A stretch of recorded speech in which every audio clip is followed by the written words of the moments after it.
not hunger. You who believe in me shall not thirst. No one can come to me unless the Father beckons. And I will raise you up, and I will raise you up, and I will raise you up on the last day. The bread that I will give is my flesh for the life of the world. And if you eat of this bread, you shall live forever. You shall live forever. And I will raise you up, and I will raise you up, and I will raise you up on the last day.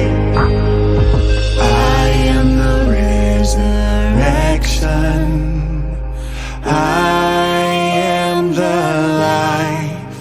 If you believe in me,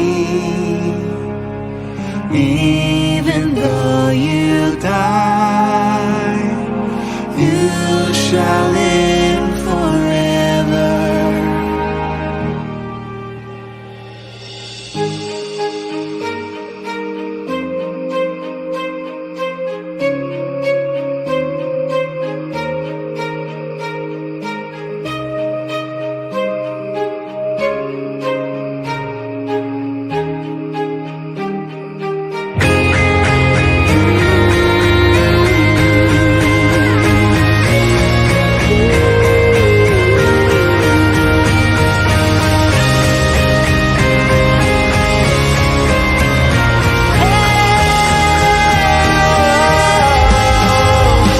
And I will raise you up, and I will raise you up, and I will raise you up on the last.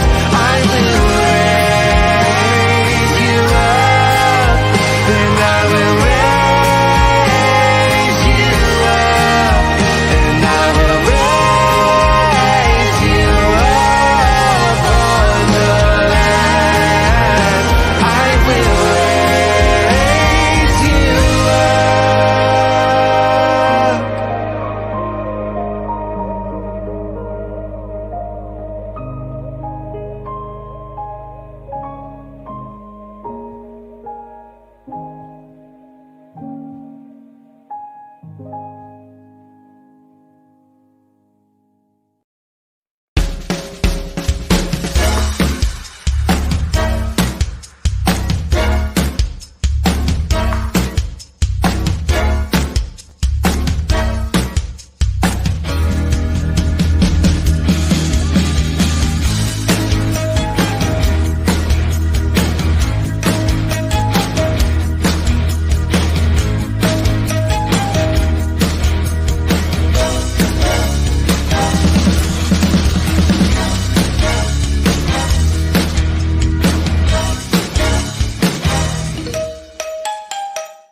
Hello, hello. Welcome, everyone. That was the opening video by Content Music with the title of the song, I Am the Bread of Life.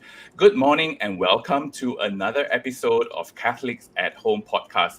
I'm JP and I hope you're keeping well. If you are just tuning into this show for the very first time, I would like to invite you to like, subscribe, and share Catholics at Home and help us get 10,000 subscribers on YouTube. Tell us what topics you'd like to see on Catholics at Home in the future, and please feel free to post questions or comments that you may have on this show. Now, today we will be discussing the topic of youth and the change that they bring.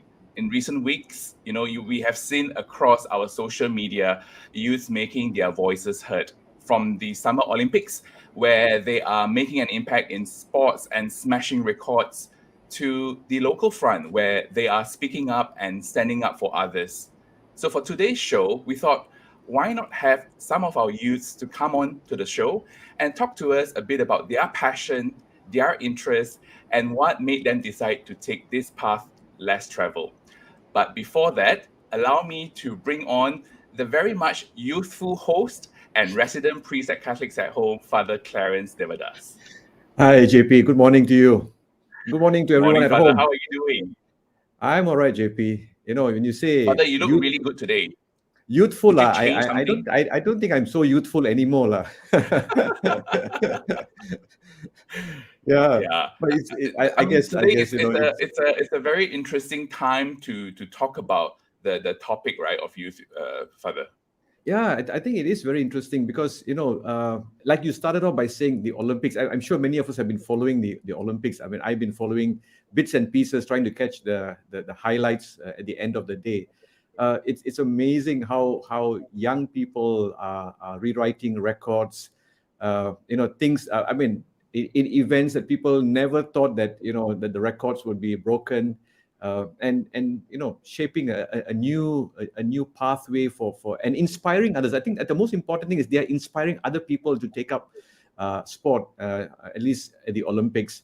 Yeah, I mean, absolutely. Because I and caught a little bit of the skateboarding and the sports climbing, which are I think one of the few new events that were introduced in this Olympics. And the gold, silver, and bronze winners are all young, and they are so youthful and so exuberant and so much passion in the sports that they do. yeah. I mean, I think our own Malaysian athletes deserve a shout out this morning. As I think tomorrow is the Absolutely. last day. I think tomorrow is the closing. To all Yes. our Malaysian athletes, from all of us at Catholics at Home, thank you for carrying our flag in Tokyo.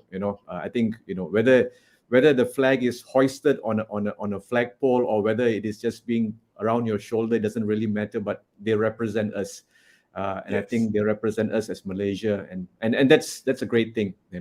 Yeah. Thank you so much to all of our athletes for flying the Jalur Gemilang so proudly, throughout the entire Olympics. We thank you so much. And then you say, Yeah, so locally too, our young people are Yeah. making their voices heard.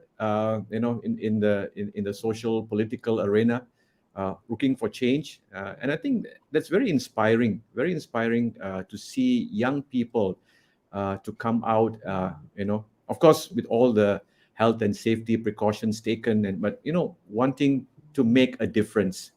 And I think that's what we are talking about today. But I think there's also another reason, JP, why we kind of time this conversation, not just because of Olympics and what's happening locally. I think there's an United Nations international. I let you say that. You're right, Father. So on the 12th of August is the annual International Day of the Youth. That's actually been enshrined by the United Nations to recognize the power and the voice of our youth as a voice for the generation to come, Father. So it's really appropriate that it all ties in so well together with the Olympics and with the UN International Day of the Youth and the topics that we are talking about today. It resonates so well with the times that we are in, the challenges that we see facing not just ourselves but also the youth of our nation, Father.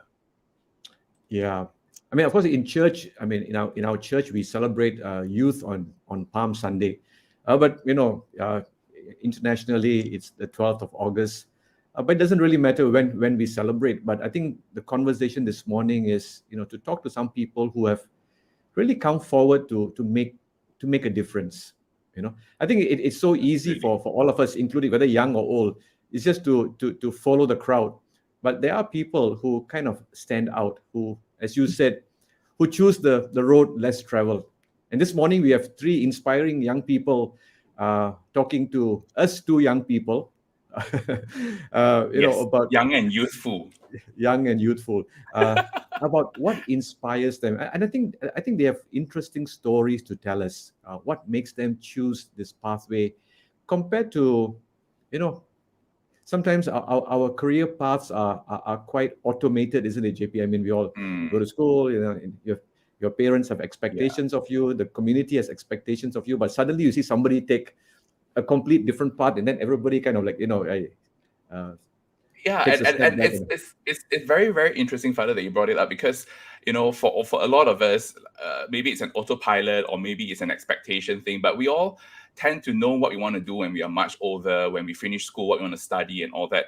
So some of our guests today, actually, like I mentioned at the start of the program, they took a road less traveled, and it's very interesting that one of our guests, when I talked to her and how she shared about how her friends are already doing this or achieving that and all, and she measures success very differently. And I think it's a very interesting question to also speak to our guests also about how they measure their success because of the road less traveled. Like, how do you benchmark against your friends? You really can't, because what they are doing is so unique and so special.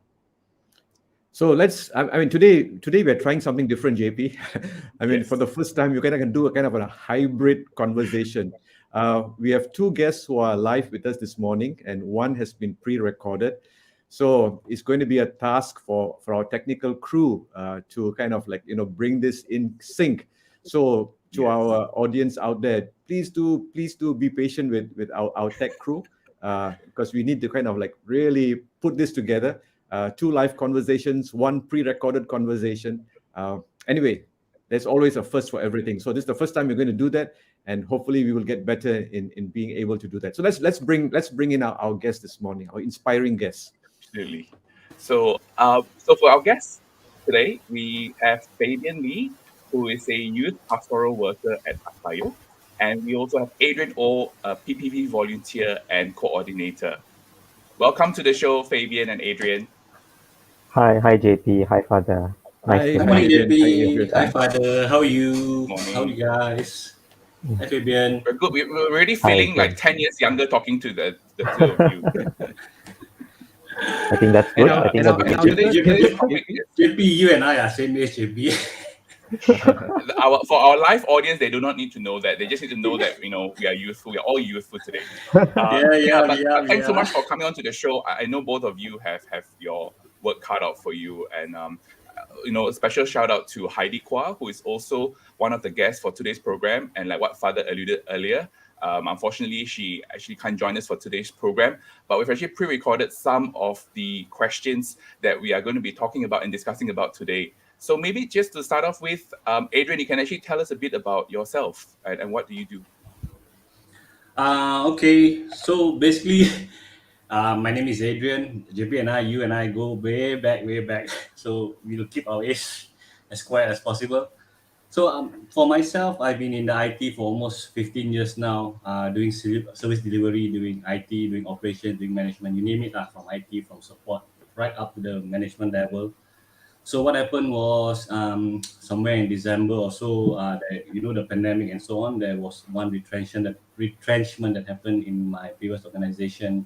So I took a break for a while and I started job again in January or February, but things just didn't work out. So somewhere in April or May, I was not doing anything. So it came up, advertisement came up for my housing area to do a volunteering job for this PPV, or they call it Pusat Pemberian Vaksin, vaccination center. So I took it up as a volunteering job. Then after a few months, it's now just history. I'm just coordinating the PPV in Bangi. To be more exact, it's actually the golf resort. So running the operations there, coordinating the operations there, and so on, and working with the relevant departments to administer vaccine. It's a glamour word, but it's just basically administering vaccines to the people in Selangor and getting them vaccinated and so on. So that's You say glamour, but it's a very vital work right now, especially given the times that we are in with the rising numbers. I think PPVs like yourself, the one that you are in, it's just so important because it provides a chance to normalcy. It provides a chance for all of us to go into the recovery of our nation, right? So yeah, so I mean, what you do is really, really important at PPV. So how big is the team that you have at PPV Bangi? If you know how PPV works, there's always integration and there's private sectors and so on. The PPV in Bangi Golf Resort is actually integration. So there's one KMA or one CAM, you call it, the KKM site, and then for my site, it's actually the HCO site. It's called the healthcare organization. So it's basically private sector, hospitals and so on. So we started this somewhere around in May or so. We actually administer 1,000 vaccines per day, and the team that I work with consists of volunteers up to maybe 55 to 60 volunteers per day. And there's a team of people that's supporting me from the back. It's actually from the hospital itself. There's a group of people from the CEO to the director of nurses. Then there's the credit controls and so on that's helping me from the back, maybe 6, 7 of them, 8 of them. And then the team that I work with, if you know how PPV works again, there's section 1, section 2, section 3, 4, and 5. Where section 1 is actually the security or the crowd control. Section 2 is where you do your registration. Then section 3 is where you do your jab or your administrating of your jab. And then 4 and 5 is where your waiting area and so on. So I have 1 leads or 2 leads for each section, so maybe around 7 or 8 of them that's helping me from the back. That's how the team works. And also, It sounds like a huge administrative operation. Yeah. Entirely. It's almost as good basically- as saying that it's like a company, right? Like an organization. Just that this one administers vaccine. Yeah, correct. So it's just how you operate things. I have vast experience or mass experience in operations and so on. So that's why I actually when the hospital actually offered, I said that they want to do Bangi and so on. So I told the hospital, let me help you in any way I can. I have this experience which I can work with, and then for me, I connect with people quite easily. Once I click with people, we can just talk and we just can communicate and so on. So that's me. So yeah, I can attest to that. That's how you have remained friends for so many years. So thanks, Adrian, for the introduction of the PPV and the work that you are doing as a coordinator and also a volunteer. So now we're going to cut through to technology. Earlier in the week, I actually did catch up with Heidy, and I actually asked her to talk a bit about herself. Let's play that clip. Yeah, so my name is Heidy. I am the founder and director of a nonprofit organization called Refuge for the Refugees. Refuge for Refugees is an organization that seeks to raise awareness regarding the plight of refugees in Malaysia, as well as provide education for refugee children. We currently run about 35 schools, 2 halfway homes, and a social business school. We have been around for almost a decade now. Oh my goodness, I feel old as I say this. Started very young at 17, 18 years old. So it's almost a decade since we've been running the organization. And now a lot of our focus goes into not just, ensuring that kids have access to quality education, but also, looking into case management, human trafficking issues, consulted with corporates and companies, on the anti-trafficking policies, and stuff like that. So my hands has been pretty full. I am not just running an organization. I am also an associate professor with Taylor's Lakeside, and I'm also an associate supervisor at Australian Catholic University. Seeing how supervising a candidate who's doing her research on the link between access to education for refugees and the impact on mental health. Yeah. Wow, when we were doing that recording, just to share with everyone, it was late at night, and you can sense the passion and that youthful power that Heidy brought when we were talking to her, right? So for Fabian, how about you? Share with us. Tell us a bit about yourself. Okay. Hi. Yeah. So my name is Fabian Lee. I think that's no mystery, lah. I currently work in Archdiocesan Single Adults and Youth Office, ASAYO. So what we do is we provide pastoral accompaniment to young people of the Archdiocese of Kuala Lumpur. Some may not feel that Kuala Lumpur is big, but Archdiocese of Kuala Lumpur is big. Yeah, so it covers from Terengganu down to Negeri Sembilan. Yeah, so a lot of work to do. And currently, I am personally still finding out what does it mean to be a pastoral worker, more so than what is a social worker. I think that's easily definable in the dictionary.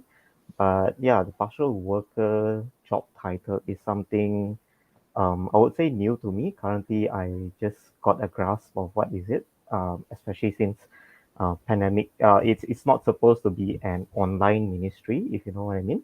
or rather not supposed to be an online work, but due to the pandemic, we try to make do with what we can. Yeah, so yeah, that's a little bit about what I do in ASAYO. Yeah. No, just listening to the three of you, and it makes me realize that you kind of chosen a different career pathway. Whether it's by coincidence or whether it's God's providence. I mean, we leave that for another day's discussion. But for a lot of people, for young people, it's almost automated, isn't it, JP? I mean, I guess for you too, and for me also, kind of your parents have expectations. The community has expectations of you, and suddenly when you kind of steer away from that main pathway, people begin to ask, is something wrong with this person? Why are they choosing something different? And I'm just listening to Fabian, to Adrian, and also to Heidy. They've chosen different pathways, but before you chose these pathways, did you have ambitions? When you were young, what were your ambitions? What did you aspire to be? Probably not what you're doing now, but I think as young people, you always have ambitions growing up. Maybe Fabian, did you have any ambition? Was your ambition always to work in church? No. I mean, if you were to ask 15 years old Fabian, yeah, I think working in church is not in the list even, I would say. I would never imagine myself to be working in the church. But yeah, growing up, I had, as I said, a list of ambitions. It just changes time to time. There is not one thing that really catches my attention, that really draws me in to make me devoted to it or something like that. But yeah, I would say the one ambition that I had for the longest time was to be an engineer. Yeah, so, I think that's a very common ambition nowadays, lah. Yeah. I would say I sort of achieved that ambition. Yeah, it's not fulfilled yet. I do graduate from a engineering degree, and I actually have the opportunity to be registered under the Board of Engineers of Malaysia. Yeah, I just need to do paperwork. But once I started doing it, then pandemic hits, and yeah, I couldn't continue. Yeah, so now I guess, yeah, maybe next time. Yeah. JP, did you ask Heidy the same question? Did you ask her what did she always aspire to be a social worker, social activist? Yes, Father. I actually did ask her, Father, and it's actually very, very interesting story. So let's have a look at what Heidi's ambition was as she was growing up. My ambition, don't laugh. My ambition was actually to be a police officer. Growing up, I spent so much time watching TVB dramas. It's always, the cops chasing the bad guys, right? I found it very inspirational. And so, yeah, I wanted to be a police officer growing up. Yeah. Yeah, there you go. Policewoman. Who would have thought? Watching TV dramas, chasing after the bad guys would lead to a path of, now running a refugee organization like Heidy did. How about you, Adrian? What was your ambition growing up? Wow. Like Heidy said, I think you better don't laugh in this. To be quite frank, just 2 days ago, I was just talking to my friend about ambitions and so on at the PPV. Thinking back again, what I wanted to be is a fighter jet pilot. Pilot. Wow. Fighter jet pilot. Wow. This just came out 2 days ago, and thinking back, it's all because of that movie from Top Gun. How missile shoots down the mix and so on. I watched that movie until I can remember the entire script of that movie. So yeah, it's a fighter jet. It was Tom Cruise, right? I think Tom Cruise inspired you to be a fighter jet pilot. Yeah, more of like Tom Cruise with his stunts, fly and so on. Yeah, just staying with Adrian. I mean, yeah, of course, to be a fighter jet, there are risks involved, in wanting to. You are kind of now like managing a vaccination center, and before you chose to do this, were you afraid? I mean, did those risks cross your mind when having to want to volunteer to work in a vaccination center? Mm, that thought actually did come to my mind, but somehow or rather, after doing it for 1 or 2 days, that thought just went missing. It's not stuck at the back of my head anymore, but it's just something that I wanted to do, something that I wanted to carry out. So yeah, to your questions on that, there is a slight thought on that, but somehow it didn't stop me to continue what I wanted to do and just see an end towards it. So is that what motivates you every morning to wake up and go to this place? I mean, to be able, you want to contribute, to be able to see, like JP was saying, to help us Malaysians to come back to some sense of this normalcy that we had before. Yeah, it's one of the motivational thing that I actually wake up to, or to get people vaccinated as much as possible. Yeah. So my day start as early as these days 6 to 6:45 or so on. Then I take a slow drive to Bangi Golf Resort, have some breakfast, have some briefing, and then the day starts at 8:45 or 9 o'clock, and then maybe now finishes at 4 or 5 p.m. or so, and then a closing and briefing and so on. Yeah, that's my daily routine since June or so. Yeah, May, June. Yeah. Wow. But instead of someone like me going to an office, you're going to a PPV center where there's, like what Father said, there's actually risk and all. So I mean, how do you decompress, if I can use that word, when you come out of it? Because knowing that this was probably not something that you envision yourself doing even at the start of the pandemic, and now we fast forward to today, the present time, you are actually coordinating a PPV of that scale, administering thousands of vaccines a day. What runs through your mind, and how do you overcome some of those challenges that you probably will be thinking about? Mm, in terms of challenges or in terms of decompression, there's really nothing much. There's really nothing much you can do. I think a lot may agree with me. A lot that have been working at PPE will agree with me. They see the satisfaction of people getting vaccinated. They see joy in getting people jabbed and so on. For instance, just give you an example of how one experience or one situation can make someone happy at a PPV. A wife of a husband, or a wife walks in and then get registered and so on. But then the wife just open up, can you get my husband vaccinated as well, since he's here? He haven't got an appointment and so on. In terms of getting the husband administered or getting the husband vaccinated, it's an easy process. You just need to know whether by the end of the day you have enough vaccines, whether you have enough counts of vaccine and so on. It's just a matter of getting approval from the penyelaras or from the floor manager and see whether he can administer. It's just a matter of putting his name into the system and then get vaccinated. You can see the joy of both of them being happy and so on, getting vaccinated. So yeah, in terms of decompression, there's really nothing much. There's nothing really much you can do on decompression. Is just getting people happy and just getting people vaccinated and so on. So that's the thing you see happening in PPVs and so on. There's many out there actually is doing it. I know a couple of friends that does it. They feel happy in the end of the day, getting those who have not registered into the system, those who have not got their appointment, just walk into the PPV and just get registered and so on. Yeah. No, just maybe to Fabian, I just wanted to, I was just listening to Fabian. He had his plan to be an engineer, and I'm sure, your parents probably knew about it. Fabian, when you chose to work for the church, how did your family respond or react to it? Okay. I would say at first there are some kind of resistance. Because it's not that I have no other options. That they see for themselves that there are many options in front of me. But yet, why church? Why social work? Why pastoral work?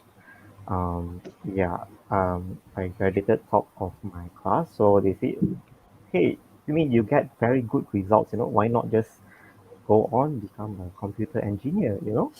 And I also had the opportunity to further my studies, like just skip masters and immediately take PhD. And yeah, they see all this and then they look at my siblings. One of them having two PhDs. Another one is currently pursuing PhD.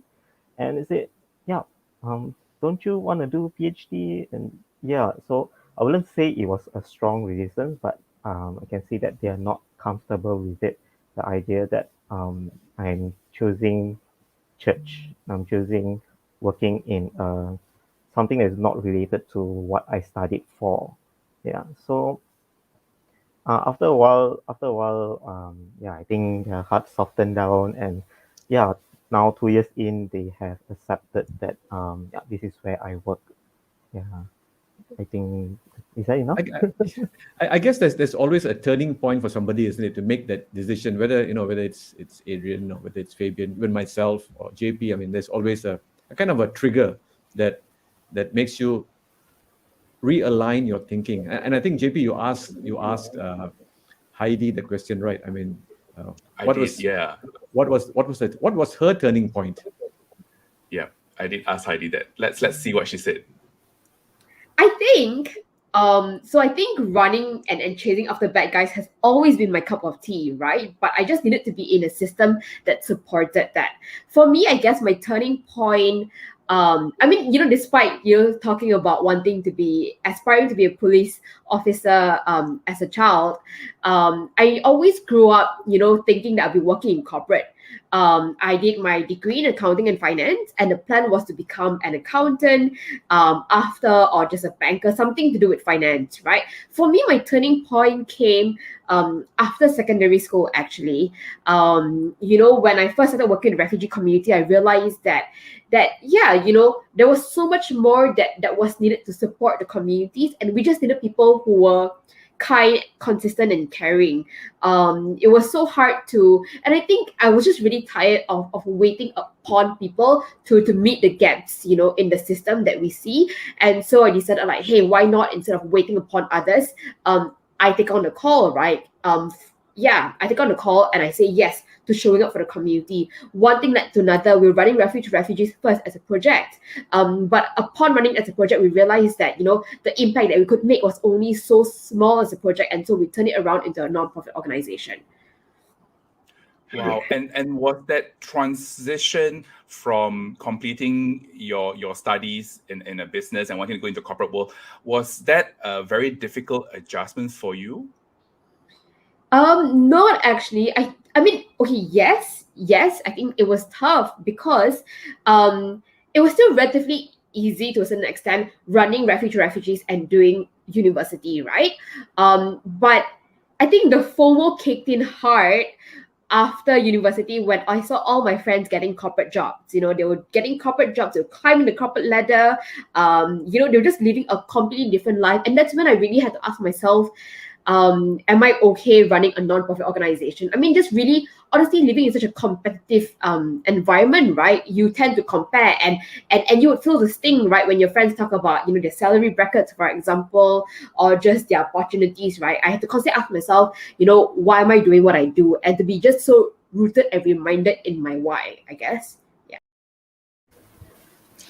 Yeah. So Heidi passionately talked about how she had a business degree and how that actually changed her mind from wanting to be a bad cop, a good cop chasing after bad guys, into wanting to go into the system, and that was how she came about with the idea of setting up Refuge for the refugee. And yeah, it's interesting that because she brought up about the FOMO part, fear of missing out, to everyone out there, and I think it's so important that we also talk about this because like Fabian, yourself, when you first did this, there was obviously perhaps some objection from your parents and family, and over the years that has actually, like you mentioned, smoothened out. What about your peers? How challenging has that been for you? Did you ever have that FOMO part when you switched to become a pastoral worker? Um, yes, I do. Yeah, because church is my first work, so technically I have never experienced the corporate world. So most of the times when we hang out and then they discuss their issues and problems, and I listen to them, and I will always wonder how would I fare if I am in their shoes. Yeah, yeah, because um, yeah, a part of me wants to be an engineer, you see. Yeah, so hearing them talking about their struggles at work, and I would think to myself, would I be a good engineer? Would I be, yeah, basically just a good engineer lah. There was actually a small group of friends within my course mates who know that I work for the church. The rest don't really know. The rest don't really see me in anywhere. I don't really post things into my our WhatsApp group. And there was one joke that, I mean, we are close enough to joke like this lah. I hope, yeah, this is not too offensive. So one of them says to me, you know, we struggled for 4 years, and yeah, now we choose engineering. You walked the breeze, graduated top of the class, and you chose social work. That's like an insult to us, you know. Yeah, so I felt that's it's I guess to my peers they understand who I am, and for those that understand who I am, yeah, they have no problem with uh, me being who I am and what I choose to do. Yeah, but yeah, still in their presence, sometimes I do wonder how I would fare. There is that fear of missing out. Yes. I mean, if I just put this, I kind of reverse the question a little bit to Adrian. I mean, Adrian, do your friends say, "Hey, why are you wasting your life doing this? You know, you could be doing something else." Do they say that to you? I mean, or what response do you have for them? No. Oh, I haven't actually got this kind of questions from my friends. I guess we are in an age where I don't know. We just want to do something for the country. Want to give back to the country in this state of pandemic. I have supportive friends. I have great friends who have been saying good things, good job, carry out the good work, and so on. There's not there's I don't think there's any friends of mine that has been saying negative things about yeah. this yet lah. I hope. I hope. Yeah.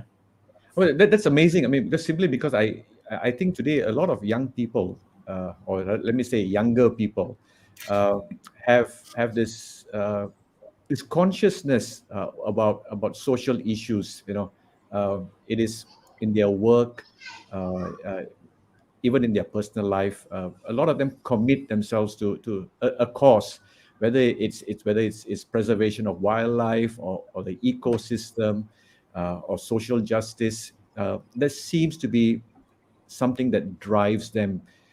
Fabian, when you work with our young people in the church, do you see that? Do you see that kind of a desire to make a social difference in the world among our young people in the church? Yes. I mean, there are times in my life where I wasn't doing anything. Not wasn't doing. Like, I was more like waiting for results, waiting for UPU, waiting for STPM, so on and so forth. And there was a time where I volunteered in ASAYO, where I currently work at right now, and I journeyed with few of the pastoral workers then, who are still working today. Um, and while volunteering, the more I volunteer, the more I spend time with other people, young people especially. Um, I see the need for accompaniment. I see that's so much more to human connection. There is so much more to human relationship. There's Yeah, everyone's life is somehow connected to each other, and so that kind of pushes me to want to do this work, the work that no one else wants to do, you see. Yeah, so yeah. um So I mean, you are saying that our young people in the church are very conscious about social issues.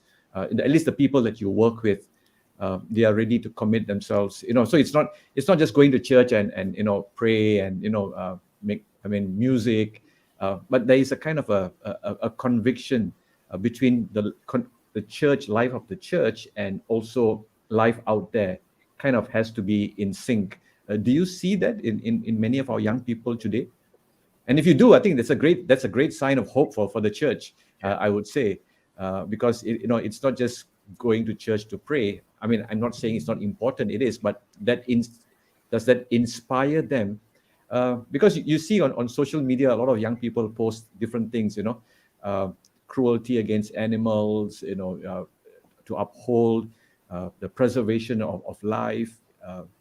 Justice Would for you the say, education system. yeah? So would you say our young people in the church, at least in your circles of your pastoral work, are committed to something like this? Yes, I would say they are very committed. Actually, some of them are more knowledgeable or more caught up with current issues, current youth issues, current young people issues, yeah, than I am personally. So I'm a bit guilty of that. So yeah, I do see that as young people tend to go out from their homes, come out of their comfort zone, they still hold the church, they still hold their faith in their daily life. And as they go through their daily life, they look at what they have learned, and then they look at what they're looking at. They see something is wrong somewhere. They see the need to voice out. They see the need, something needs correction, something needs to be done. Yeah, so at least the social circles that I have, that's what they're seeing. Once in a while, I'll see in WhatsApp groups and whatnot, people discussing about uh, current suicide rates due to pandemic. People discussing about um, making schools a safer place. Yeah, so yeah, I would say yes. I think There are that's yeah, conviction from that young that, people. that that's very comforting to know, at least, that our young people are concerned about social issues. Yeah, perhaps, I mean, we have three great. I mean, we have two people whom we can ask questions from. Maybe, Yes. We yeah. have Fabian and Adrian who is live on this program. And if you just tune in to this show, today we're actually talking about youth as a catalyst to change. If you have any questions, to our audience who is watching this program, please feel free to drop a note into the comment section. You can actually direct them to either Adrian or Fabian, or to our youthful father Clarence if you have any questions about today's topic. Yeah, I think talking about what you are doing, Fabian, there's always that misconception, I would say, that what you're doing is more like a part-time work. Parents probably would say, "Hey, you want to do church work, right? Yeah, do it on over the weekend lah. After church, you can spend some time doing church activities." But in your case, you've actually made that into something that you are doing all the time. Um, is this something that you believe would be how it is going to be like in the future, with people going into pastoral care work, or people going into full-time social activism, or working for a non-profit organization? Do you think, as a youth, right, this is actually the way it will be moving forward, that people will take a lot more chances and going into this to do it full-time? Um, yes, I do think the full-time social workers are needed. I mean, I guess it depends on what do you actually work as. So for pastoral work, a large chunk of our work is actually accompaniment. So accompanying another person, or rather accompanying a lot of different young people, really takes up a lot of your time. Sometimes, although we say it's an 8 to 5 job, because you're contract worker, but no, sometimes the work flows to night as well. You don't know at any one point a young person is having a breakdown and just needs to talk to someone. Yeah. So uh, I have yet to receive a midnight call, but I have colleagues that have already received midnight calls from young people just wanting to talk to someone. And because of all of this, I do feel that this has to be a full-time job. Um, if I were to do this part-time, if I were to do this voluntarily, yeah, I don't see myself being able to fulfill this partial worker role, being able to accommodate the young people, their social or spiritual needs. Yeah, so that's on the partial side. But there are other works in within an NGO or social work that can be part-time, can be volunteerism as well. Um, yeah, for example, if you're just admin support system or IT and so on and so forth. Yeah. just, I mean, you are, all three of them are very committed, and to what you are doing. I mean, I guess you try to inspire others, right? I mean, in that sense, you want to be able to. I think a lot of us, we want to inspire others. But I think the question that I want to put to maybe to all three in a very short kind of a way, who inspires you? You know, you know, do you look up to someone and say, okay, this is the person that inspires me to do what I'm doing now? Adrian, you want to go first? Wow, It's that's something that I don't really have an answer. When when JP gave me the script, I said I don't know who to who to no, it's all right. name. It's okay. I think it's perfectly fine. But yeah, But to be honest, when he sent me that list, I sit down and think the only person that came to my mind was JP himself. He has wow, done, yeah, JP himself. He has done a lot of things more than I have done before. He even took up the clinical research thing for COVID-19 much more earlier, when they were doing clinical trial run. I don't think he will know whether he got a placebo or whether he actually got a vaccine. He doesn't know right up to now. So yeah, Yeah. JP is one of my inspirational person JP, that I. pat yourself on the back. Pat yourself on the back, please. Yeah, all right.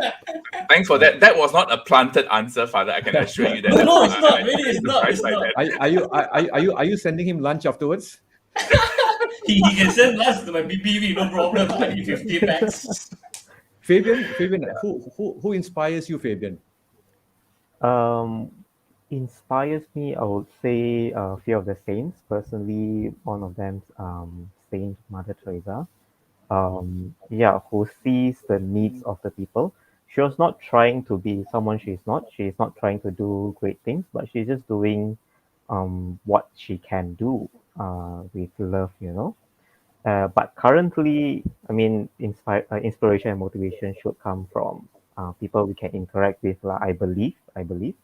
Yeah. So I would say my colleagues, because I see their struggles, and since we work for the same thing and we work for the same purpose, and when I see them struggling, and when I see them trying to be strong, it urges me as well. It inspires me. It motivates me to continue on.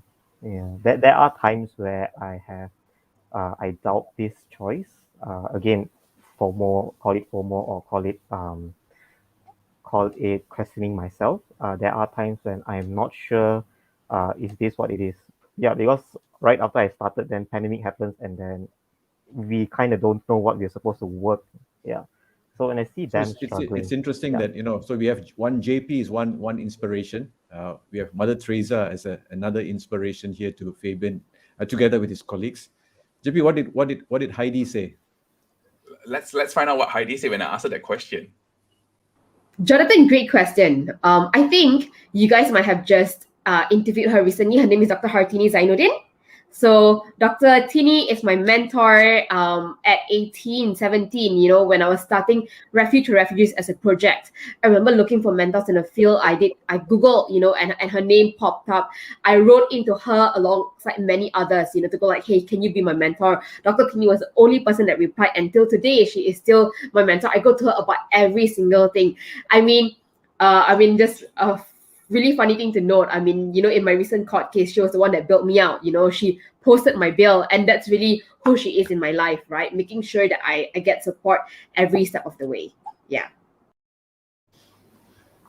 That was a question and an answer that I think, Father, you probably was surprised, because Yeah. Dr. Martini has actually come onto our show before. I think a few episodes ago. That's right. To talk No, about now the I work want that I you want have to I want, I contributed. want to ask the question. Now Adrian says, JP, you inspire him. JP, who inspires you, JP? So I have two that I can think of. First is actually my earthly father. Given that from a very young age, he has actually inculcated a lot of the values that I still hold on to today.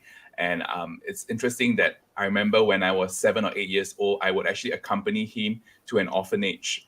and he was actually volunteering there as I would say a barber to help the boys at the orphanage cut their hair. And I was actually a very young assistant back then to help him out. And we continued to do that for many years. And then that has actually brought me on to be more aware and conscious of the privileges that I have. So that's one. The other one is actually the blessed Carlo Acutis, the newly beatified saint. He was actually beatified last year, and I like the fact that he was beatified in his favorite sneaker, in his favorite jeans and jumper. He died at a very young age of 15, but I really find him inspirational because, you know, when he was sick and he was going through so much of pain, he never once questioned, and he really offered himself up to God, and that I think is one of the few people that I really am inspired by. Yeah, I think you bring up a very important point about family. How families nurture and shape us the way who we become. Perhaps we could ask Adrian or Fabian, the decision that you make to do these things, this sense of generosity, of self-sacrifice, is this something that you kind of if I use the word inherited within the context of your own family? You saw that in your family, and today that kind of nurtures the person who you are. Maybe Adrian can go first. Okay, Adrian. You're using my answers right, Fabian. Maybe. Yeah. In terms of family, I would say I grew up in a very typical Chinese family. You say, we one of the rules I still remember growing up as a family is when you gather for dinner, it's 7 p.m. Everybody needs to be on a table together having dinner and whatsoever. There's no such thing as late or you'll be coming back late, or if you're out playing football, you're out doing your sports or whatever, you need to be back by 7. Just get ready for your shower and then sit down for dinner together. So I remember growing up that way in my family. In terms of giving, I think my late dad is one person that always gives, and no matter what, he still gives. So maybe some of the things I actually picked it up from him, or maybe it's just me in myself, or it's how I was brought up, or maybe it's just how nature is, society is now. If there's nobody giving, it's gonna be very difficult. It's gonna be tough, especially in this pandemic. Everybody want to stay in their shell. Everybody want to be comfort. Everybody want to stay in their own home.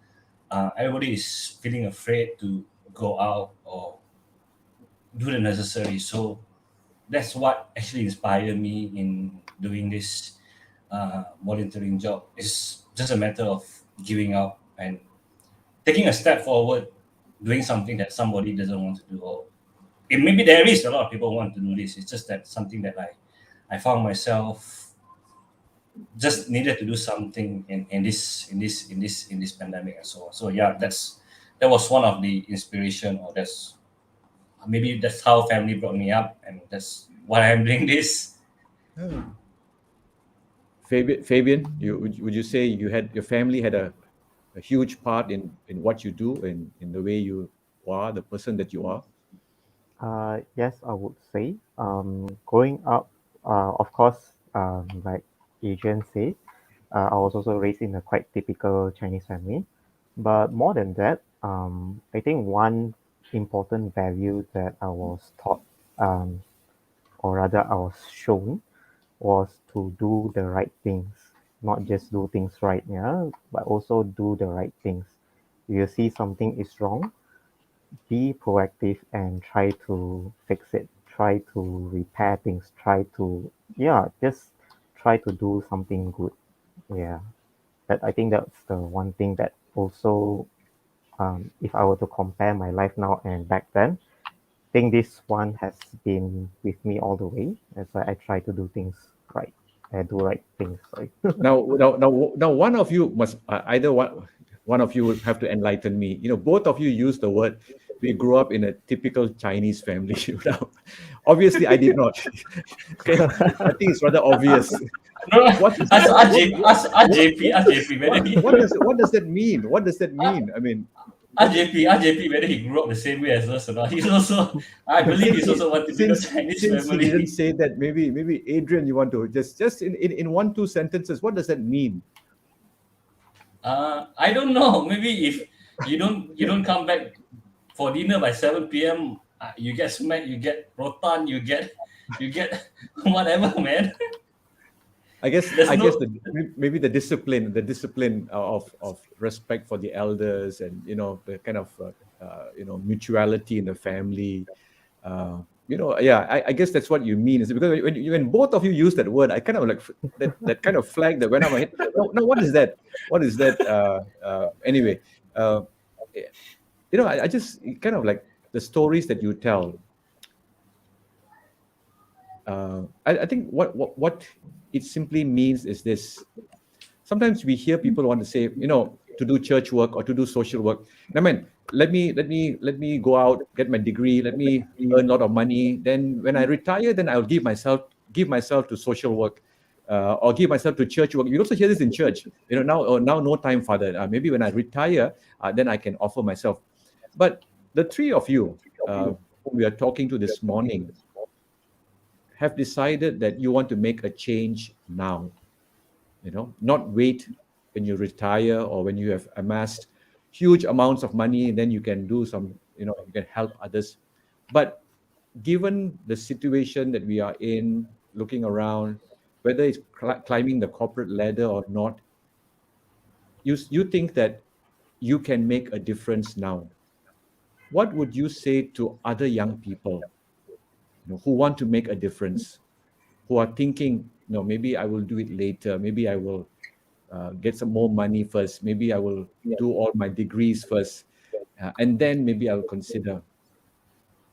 What would you say to people listening in this morning who are thinking but not sure whether they want to take that step forward to make a change? Maybe let's listen to Heidi first. JP, what do you think? Sure. Yep. Let's go to that. While Adrian and Fabian think the answers. Your convictions has to be stronger than your emotions. And I say this because a lot of times we get very daunted by the emotions that might overwhelm us.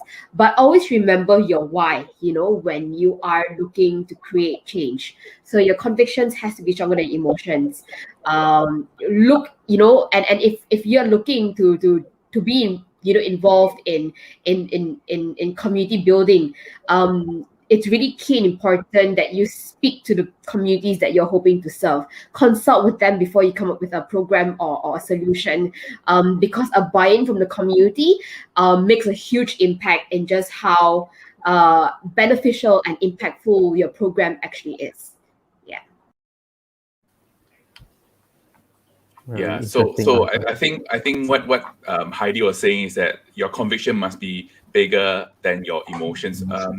What about you, Fabian? What drives you? What advice would you bring to someone who is keen to do what you're doing or something different, but in the same realm? And what would you say to them? Well, if you see something wrong, try to fix it. But more than what you want to do, figure out why you want to do it. I think just as Heidi has mentioned, right? Focus on your why, focus on your conviction. Why I say this is because let's say you are trying to fix something and you have set something as your goal, something as your success point, something that you measure with success, right? So what happens as you reach it? What happens after you reach it? Yeah. So if you don't have a proper conviction, you won't be able to move on to another success. You won't be able to move on to another goal. You will be stuck at that. Okay, I have reached here. What do I do next? Yeah. So focus. The why is very, very important. Yeah. Thanks for that. I mean, coming over to Adrian, right? You are a young dad. if let's say your kids were to come to you in years to come and say, Daddy, I want to actually go into pastoral work, I want to go into social causes, what advice would you tell them? I'll just tell them, go ahead, do what you want to do, what your passion wants to do, or what you love doing. Just go ahead and do it. I won't really stop them, or I won't really ask them not to do it. Yeah, I'll just ask them, and if they need guidance from me, then I'll just guide them and see what they can do. If not, I'll just call Uncle JP. Uncle JP has more advice on this. But if they want to do this, I'll guide them through. I'll see them through. I'll be their guidance, their backbone, and so on. Yeah. But by saying that, it sounds like you've actually smashed the notion that you are setting up a typical Chinese family, because you are obviously not, because whatever that you are sharing now, it will be recorded, and we will replay it back to your kids when they are youth, wanting to pursue a different career. Tell them this was what your dad said. No, I'm not. My dad, my mom are typical Chinese family. I grew up in typical Chinese family. I'm not. We must have that conversation another day. So I'll find out what this actually means. It's such a loaded statement. To every person, I think it means differently. No, but I think what is important, just listening to three people here, is to be able to follow your heart. Yeah, and I think and that's where it leads to your passion. Sometimes we try to rationalize things and think that we need to do this, we need to do that, but at the end of the day we don't move to do anything. And I think Fabian and Heidi speak about conviction, to be convicted for a cause and to do something about it. And I think even these times, JP, a lot of us are convicted that we need to do something, but the difference is there are some people who would do something about it, and there are people who would just talk and not do anything about it. So we see that three people today we talked to who saw something, there's a need, and decided to launch in. Perhaps they never got all the answers that they were looking for before jumping in, but as they jumped in, they began to find answers. I think sometimes that's what life is all about, isn't it? I mean, it's like it's a bit like swimming. I mean, you can sit in a classroom and teach someone, okay, this is how you swim, and you look at all the Olympic swimmers and how they are able to kind of tread water right across it. Yeah. A classroom doesn't offer you that, but when they jump into the pool and they start doing it and they begin to learn, I think that's what it's all about. Sometimes it's jumping in and then finding the answers along the way. I mean, I also share. It's the same for me. I mean, when I wanted to join the seminary, I had more questions than answers, but I launched myself into it, and over the years, you begin to find the answers as you try different things, new things, and move forward. And I'm sure for you too, JP. I mean, if you wanted to go into a job or a change of career path, it's always there are more questions, and I think that's how the mind works, isn't it? There are always these stumbling blocks to say, you shouldn't do this, you shouldn't do that. What about this? What about that? But sometimes I think we just need to. There will always be that moment or that trepidation or doubt whether this is the right path. But at the end of the day, silence that part. If I hear the stories by our three guests today, is silent that, but just have that little voice there that just checks in once in a while. But don't let it drown out whatever that you wanted to do, and to focus on your true passion in life. And I think it's also a different perspective this morning that we have Heidi, we have Adrian and Fabian sharing a little bit different from what I would say a typical person would actually do in their life, and just hearing their stories. Father, I think you can agree with me that we are in good hands if this is the youth that we have now and the work that they're doing, and just so much of energy and vigor in what they want to do for the future, to be the change that they want to see, right, Father? That's right. I think this is what we need, whatever it is or whatever we're doing. It's not just to be able to go into the automated life, I would call it, just to follow what is expected of you. I think Fabian and I think Heidi, also Adrian, it's always this about the why, and I think this is what we all need to be asking from time to time. Whatever career we have chosen, there are sometimes we need to stop and, why am I doing this? Why do I wake up in the morning to do this? What motivates me to do this? I think that keeps us in check, isn't it? It helps us to move forward. Otherwise, we just get caught up with the ordinary life, and then at some point in life we look back and say, hey, did I just waste my whole life and doing nothing basically, and just running that rat race with everybody else? But I think, the 3 stories that we heard this morning, I think must be an inspiration to a lot of people out there who are listening to us this morning, to say that yes, we can make a difference, and young people can make a difference. I think, JP, the theme for this year is something to do with innovation, creativity, and I think with young people, there's so much of innovation, so much of creativity to be able to use that for a good cause. Ultimately, is to make the world a better place for all of us. Yes, and we have our youth of today.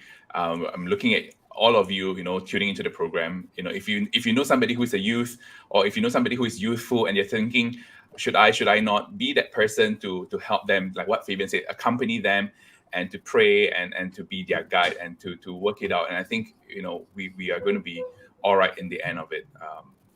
So that brings us to the end of our show, Father. How fast time flies, right? An hour plus has gone. It's just talking about the stories and listening to this amazing youth, sharing their life. Yeah, time flies, definitely, JP. Only yesterday I was a youth, and today I'm not so youthful anymore.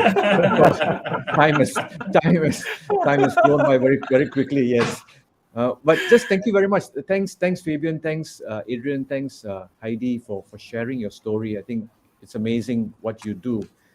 Like JP said in the beginning, the road less traveled, and sometimes the road less traveled is filled with potholes and with hurdles and challenges.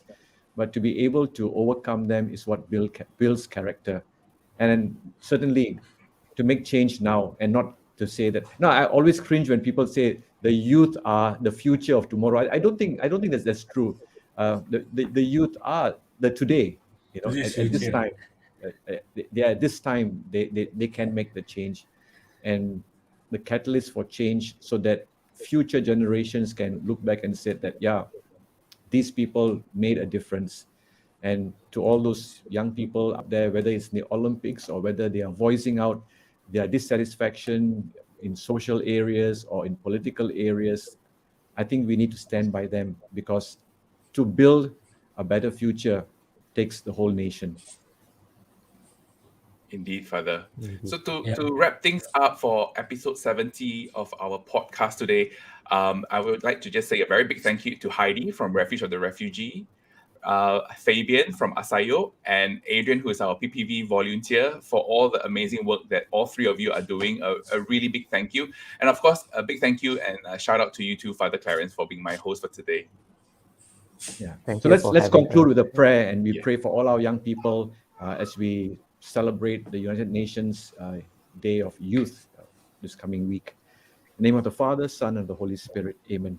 God, our loving Father, we give you thanks and praise for this day. We thank you for the gift of our guests who have shared their stories. We hope that the stories will inspire other young people to be able to make a change in the world that we live in, to inspire change, to effect change, so that we all can live in this great kingdom that you have blessed us with, to be able to glorify you. Bless our listeners this morning, their families, their loved ones. Keep us all safe during this pandemic, that we may be able to glorify you with our voices, with our hearts, through our words, through our thoughts, and through our actions. We pray all this in Jesus' name. Amen. The Father, Son, and the Holy Spirit. Amen. Thank you, everyone, for tuning into today's show. And that's a wrap. We will see you soon again. Please don't forget to like, subscribe, and share Catholics at Home podcast with your friend, and help us achieve 10,000 subscribers. Until next time, stay safe, and thank you. Bye-bye. Bye, everyone. Bye. Bye.